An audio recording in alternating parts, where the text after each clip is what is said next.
জুলাই আগস্টে গণহত্যার মামলায় সাবেক পুলিশ মহাপরিদর্শক আব্দুল্লাহ আল মামুন সহ ৭ জনকে হাজির করা হবে আন্তর্জাতিক অপরাধ ট্রাইব্যুনালে। সেখানে আছেন রিপোর্টার আফজাল হোসেন, সরাসরি যাচ্ছে তার কাছে।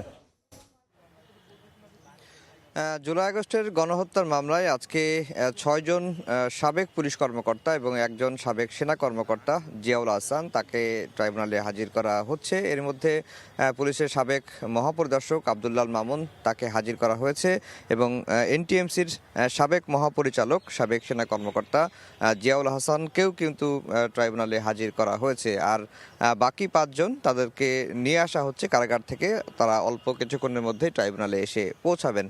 আজকে এই জুলাই আগস্টের গণহত্যা মামলায় এই পুলিশ কর্মকর্তাদের বিরুদ্ধে তদন্তের অগ্রগতি প্রতিবেদন দাখিলের দিন ধার্য রয়েছে। এর আগেই ট্রাইব্যুনাল আজকের দিনটি ধার্য করেছিলেন। তাদের বিরুদ্ধে তদন্ত কি পাওয়া গেল এবং কি অগ্রগতি রয়েছে সেটি তুলে ধরার জন্য ট্রাইব্যুনালের প্রসিকিউশনের তরফ থেকে আমরা যতটুকু জানতে পেরেছি যে আজকে আবারও একটু সময় চাওয়া হবে, কারণ তদন্ত এখনও শেষ হয়নি।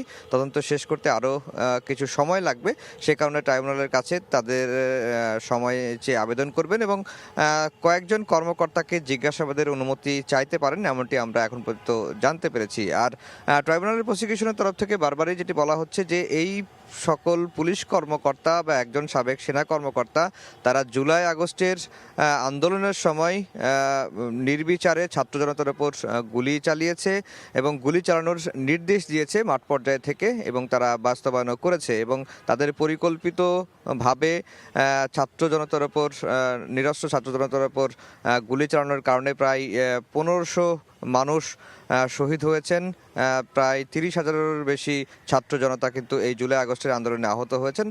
তারা বা এই পুলিশ কর্মকর্তারা এর দায় কোনোভাবেই এড়াতে পারেন না। সেই কারণেই তাদেরকে বিচারের আওতায় আনা হয়েছে এবং এখনও মাঠ পর্যায়ে যারা পুলিশ সদস্য রয়েছেন জুলাই আগস্টের গণহত্যায় অভিযুক্ত তাদেরকেও কিন্তু পর্যায়ক্রমে আইনের আওতায় আনা হবে এবং যাদের বিরুদ্ধে গ্রেফতারি পরোয়ানা জারি রয়েছে তাদেরকে যেন দ্রুত গ্রেফতার করা হয়, এই জন্য আইন শৃঙ্খলা বাহিনীর কাছে বারবারই কিন্তু চিফ প্রসিকিউটরের পক্ষ থেকে অনুরোধ জানানো হয়েছে বা নির্দেশ দেওয়া হয়েছিল।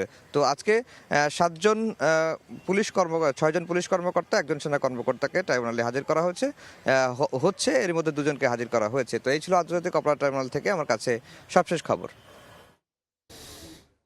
এতক্ষণ সরাসরি ছিলাম আন্তর্জাতিক অপরাধ ট্রাইব্যুনালে।